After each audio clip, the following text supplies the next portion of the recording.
Hello everybody, welcome to Bass and Bonsai. We're coming out here today. Yes, it's a chatterbait video. You're in luck, right? I always throw chatterbaits. I rigged that thing up. That is not the exact, I think it's got too much skirt material. Hang on. But we're getting out here today and we're throwing chatterbaits to try to catch fish, but one of the, I thought I had a hit. One of the main things I'm trying to do is check this rod. If you guys remember right, real quick, I know I'm like losing my mind here. I bought the Carbon Light combo, and my plans were to keep it together. I had a 7.5-to-1 reel on a 6'9" medium heavy rod. It's going to be one of my chatterbait setups to go along with the Zillion on one of these other rods. Well, the Carbon Light reel turned to be crap, and so they didn't have any. The Bass Pro Shops I was at, that was the last 7.5-to-1 they had. I honestly didn't want to try another one. I'm like done, I think, trying those Carbon Light reels. So put a Zillion on the 6'9", right? Well, they wouldn't let me keep the 6'9". You got to like return the combo. And then so while I was there, I had spotted the 6'6" medium heavy, and I sat and kind of did the like you guys do when you go to the tackle store. I compared the bends in it, and I'm like, this feels exactly. It basically feels like all they did on 6'9", they're taking the same exact blank and they're just moving the reel seat down 3 inches further, so you have 3 more inches onto that. But this makes for a more balanced setup. It should have the same deal. Now I love that 6'9" medium heavy. Did not care for the reel. So I got a brief little test yesterday with me and Matt went fishing, but I didn't catch a bunch of fish. I just want to kind of reestablish, but I think this is going to be just fine. So chatterbait video, but also checking out the 6'6" medium heavy Johnny Morris Carbon Light 2.0. I did miss, and I'll probably put it on this video, I missed a good, and I got pretty mad, buzzbait fish, right? But what you guys are mounted on was kind of in my way. I kind of just half-hearted hook set, and the fish jumped, spit it out at us. Oh God, woo-saw, right? So I don't think it was that though. So the trick too, and I'll talk about it real quick because you guys catch me if I do it wrong. When you're reeling on the chatterbait fish, you guys see that? You want to pull, feel the weight of him, and then then give it the thing. And I've talked about it several times, and I think I'm just missing a fish right there. So cast your bait out. When you feel a fish hit it, it's going to either get like, you're not going to feel anything there. It's going to stop chattering. You're either going to feel weight then. So if you feel the weight, you can go ahead and, you want to do a side sweeping pull. So you want to make sure there's no camera mounts in your way or none of that stuff. But what you don't want to do is do a knee jerk yank as soon as you feel it go dead or whatever. If you're not feeling the fish and you're trying to do, say, like you do on your jigs, and you're trying to just pop it, right? Well, what can happen, I'll try to show you here real quick, and then we're gonna get to true fishing. But what happens is that blade, when the fish comes up, you're sitting there and it's chattering, and that fish usually comes up behind, but they may, whichever direction they hit it from, they get it in their mouth. Usually what happens, that blade goes down. I about hooked myself right there. And I got a gnat or something flying around my head. But that fish grabs it, right? My hand is a fish's mouth. It closes the blade. So when that blade closes and you yank, you're kind of, I call it like a can opener, right? Mouth opener. It kind of pops the fish, keeps the chatterbait, if anything, knocks it down further in the mouth, so that hook stays further away, less chance of getting hooked into the roof, top, wherever part of the mouth, until that pops open, and then usually you've killed some of your power and momentum to where there's less force going to set the hook, and it's going to set it further out of its mouth, right? Further closer to the outer edge of its mouth, which is not good. So when you're pulling, and what a lot of guys do, whether they got fluorocarbon and glass rods and all that, what they're really doing is all of that slow lag is getting that blade like this, so then when it takes off, it gets a better hook set. So you can do the same thing by just ensuring you feel the weight of the fish, because when you feel that weight, by pulling more, what you should be doing is pulling that there's one back there, is pulling that blade back to where it was when you were, as you were reeling it. So yeah. Let's try the JabberJaw. I've not thrown the JabberJaw yet today, this morning.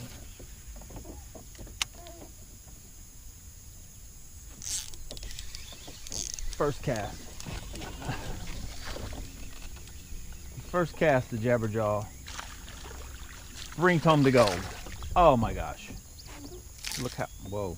Alright, he counts. He counts. Over the boat, back out of the boat. JabberJaw for the win so far. So that's why I like the JabberJaw. The JabberJaw, for me, so far has just worked.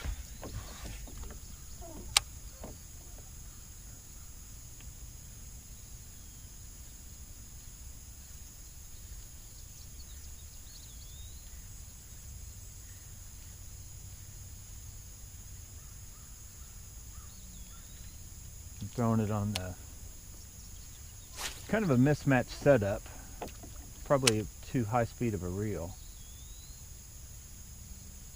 but you can, you know, just go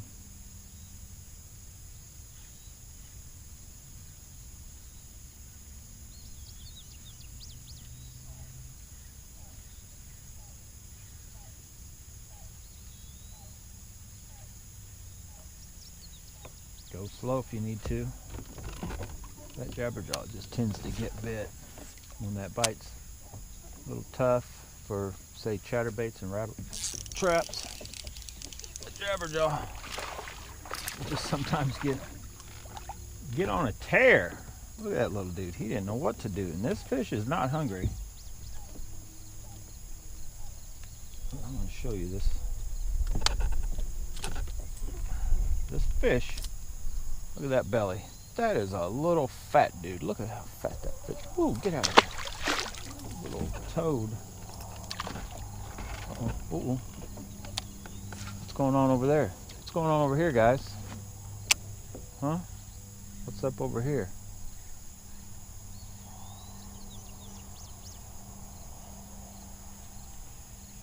But yeah, the JabberJaw, in my opinion, is legit. I know I'm late to the show. They already got them on clearance on Tackle Warehouse. But you can see all they do is catch fish. Alright? I came out here. Whoa. Hold on, I'm gonna have to put my glove. That fish stuck me. I'm gonna have to put my gloves on for two reasons. One, I keep getting stuck by these fish and chewed up, and then two, it'll help my finger on that Aldebaran dial.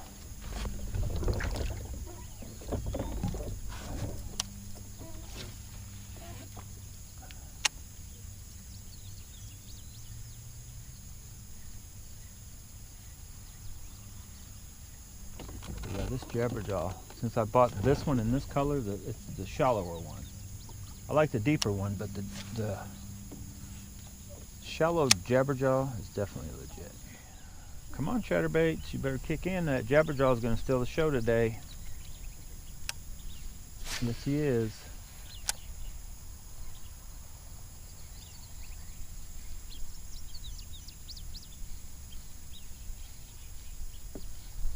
It may be off on the color still.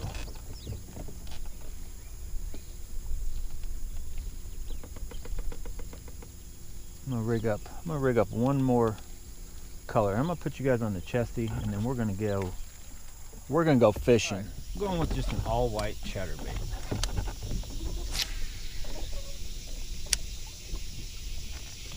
Got fish on the first. I did not even set the hook right. I just cast it out with spinning the boat back around. I was like, I'm tired of playing around. I'm fishing with a white rod. Just throw a white chatterbait. Don't worry about it. And it worked. That fish is a jumper, not a kisser. Don't kiss him. Jeez. Come on, Chatterbait.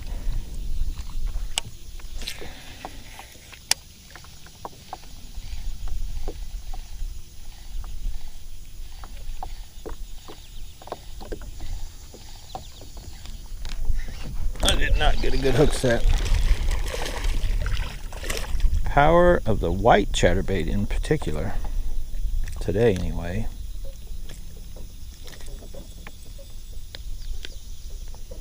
Whee! Enough about chatterbaits. The JabberJaw right through here should be one of the most effective baits you could use right on this, almost like a little mini point. Should be.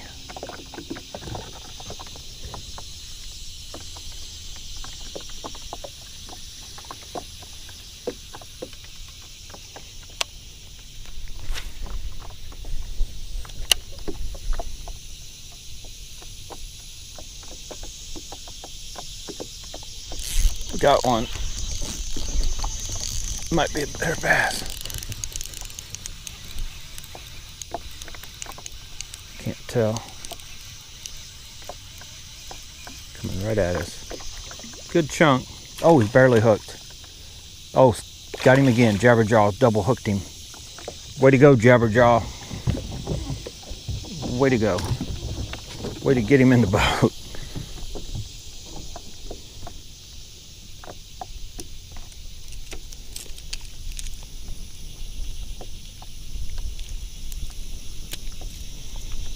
All right, I keep saying it, that JabberJaw is legit, for sure. That last fish we caught came from right, now I twirled that time, somewhere right in that area. I think, the JabberJaw, there he goes. Of course, we're past the spot now, I think.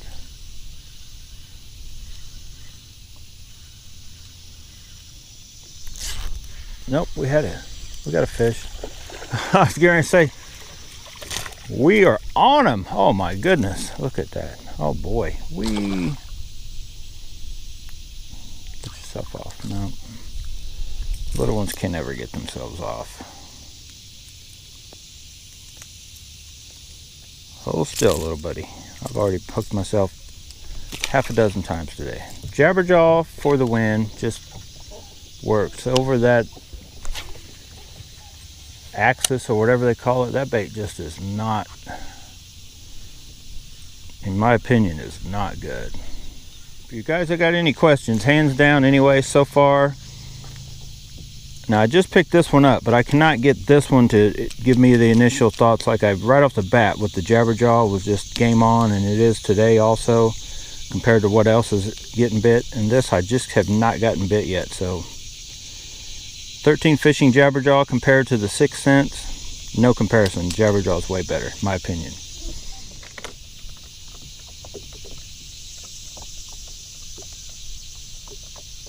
There's on bottom. There. Oh, I thought I had a fish. I got a fish. Oh, I got a crappie. Jesus. I don't know if that's what hit the first time or not, but definitely not what we're going for. We got crappie jigs and BFS stuff for crappie, right? This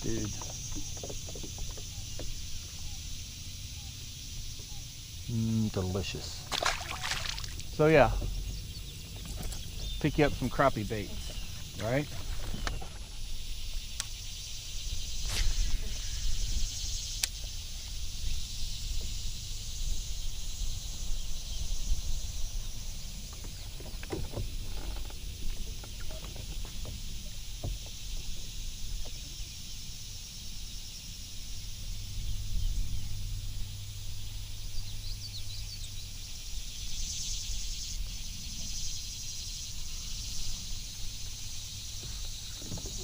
Got one right there.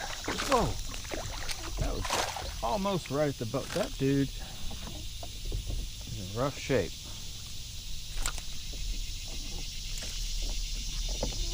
Hello everybody, welcome to Bass and Bonsai, home of never give up on chatterbaits.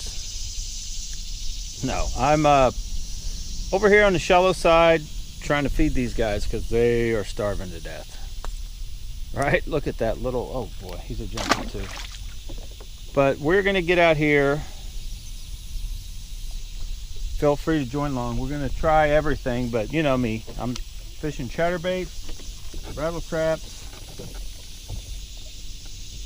and our new JabberJaw. The JabberJaw has worked its way into the lineup of always getting thrown, right? Probably should even be just starting with it. We have not as much cover as you would like up in the shallower water. That fish is running with it. I knew he was little, I knew he was running. He was headed for deep water.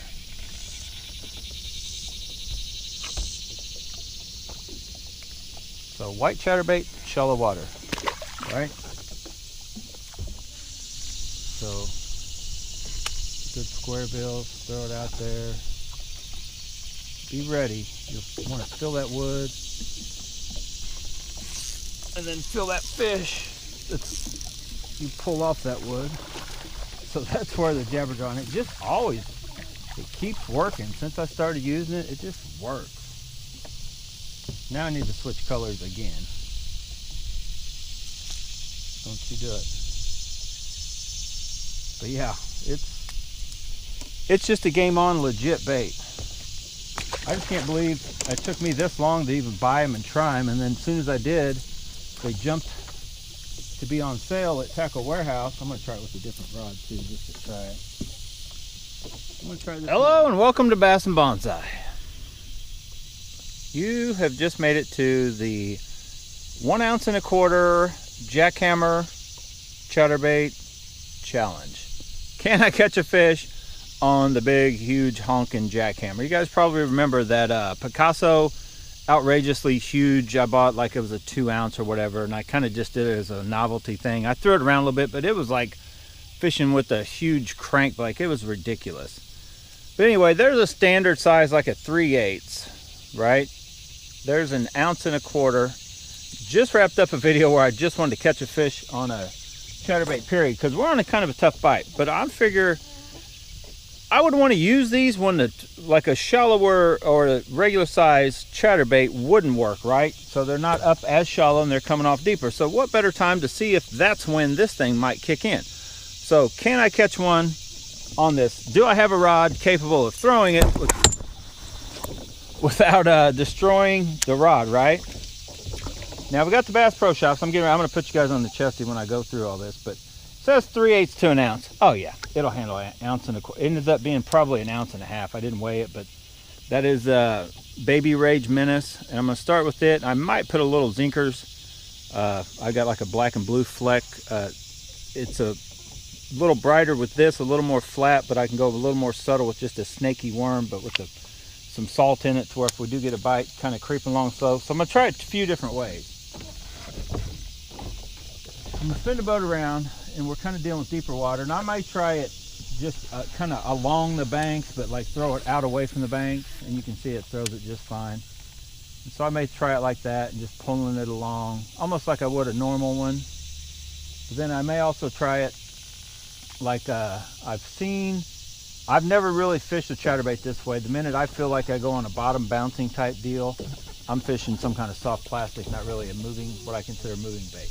But I've heard Brett Hite talk about it, and the guys like at Tactical Bassman, Matt Allen mainly, they talk about, you know, either stroking one or, you know, just popping it up. So doing like a double hop, you know, in deeper water. This is shallow water. So I'm gonna probably start by just kind of fishing it like I normally would, but like where I'd normally jump out here and do like a rattle trap or a deeper diving square bill like the JabberJaw, away from the bank in the deeper water. But then I'm also gonna come out, throw it like by those stumps and stuff, and then we'll probably, I'm hoping to catch one right here, but if not, then I might go ahead and go over to the deep side dam and try it over there too.